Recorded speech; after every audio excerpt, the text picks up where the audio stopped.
Now, back to the game. It's Team Universe na may 50 points versus Team Kontraganda na may 82 points. Now, make way for James and Sunshine. Let's play round 3.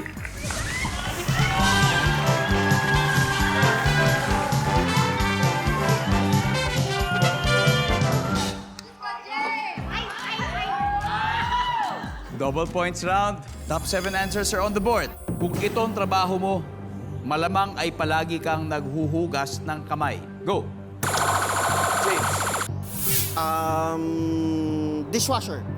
Fred, dishwasher. Nandiyan ba yan? Top answer, James.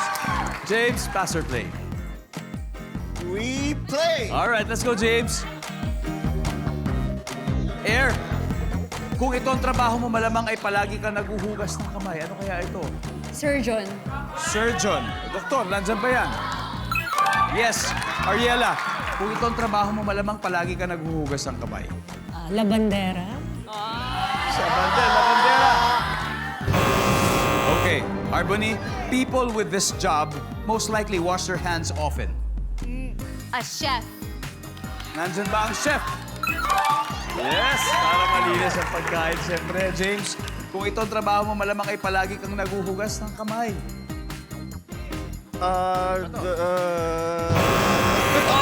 Air. Kung ito ang trabaho mo, malamang parati kang naghuhugas ng kamay. Ano kaya to, Air? Yung nagka-car wash.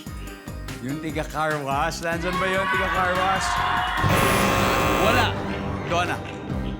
Time to steal. Ano kaya? Kung ito ang trabaho mo, parati kang naghuhugas ng kamay. Basurero. Basurero, Sunshine, ano kaya? Para kay Divine. Kasambahay. Kasambahay, Sugar. Karpintero.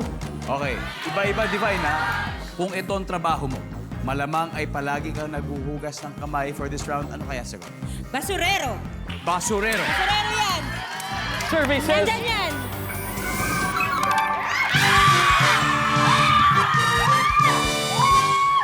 Garbage collector, everybody. Tignan natin yung hindi nakuha. Number 7, please.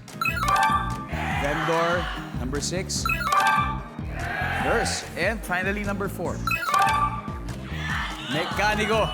Papunta na tayo sa final judgment. And at this point, Team Universe ay may 50 points, while Kontraganda ay 244. Triple points round na sa pagbabalik ng Family Feud.